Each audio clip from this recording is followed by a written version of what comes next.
Baik, terima kasih.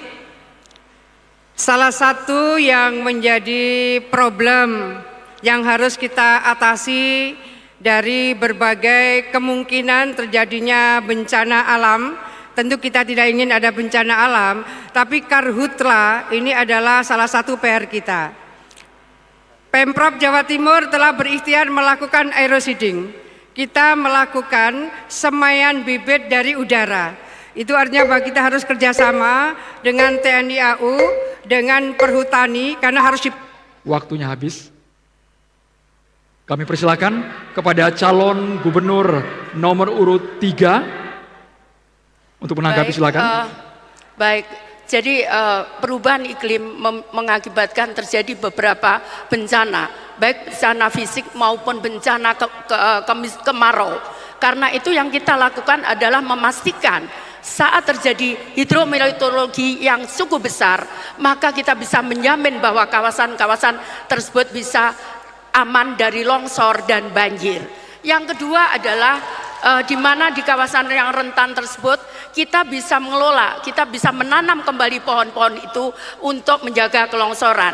Demikian pula dengan permukaan air laut yang naik akibat global warming, maka kita bisa membuat tanggul-tanggul yang kita akan realisasikan mulai dari Bangkalan sampai dengan Sumeneb, dan tanggul tersebut juga bisa dimanfaatkan untuk jalan.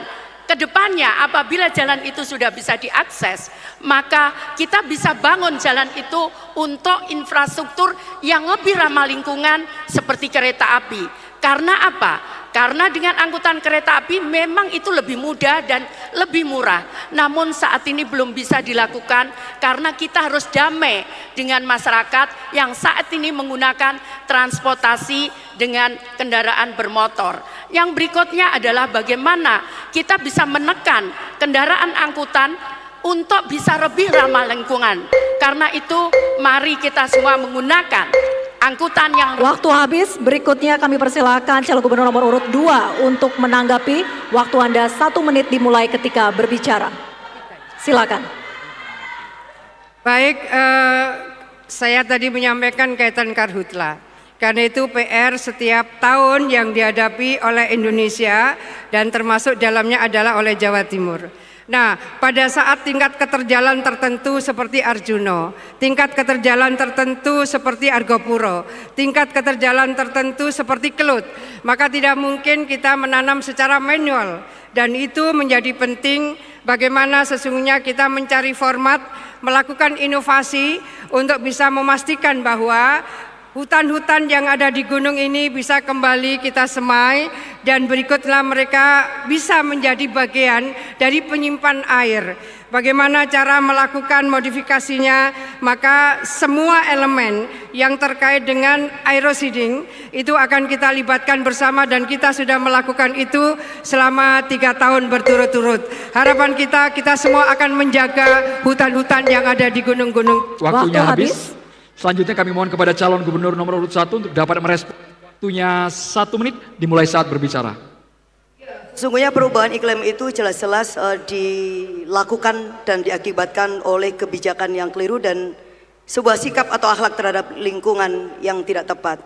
Ada sebuah ayat yang perlu untuk kita renungkan, Toharul fasadu fil bari wala bari biwa kasabat aidinas, bahwa kerusakan di darat dan di lautan itu disebabkan oleh tangan-tangan manusia. Itu artinya tidak ada takdir yang terkait dengan perubahan iklim kecuali bahwa ada orang yang serakah, ada kebijakan yang tepat. Oleh karena itu penting bagi kita sesuai dengan Kemen LHK 12 tahun 2024 pasal 33 bahwa gubernur wajib menyusun target mitigasi perubahan iklim provinsi.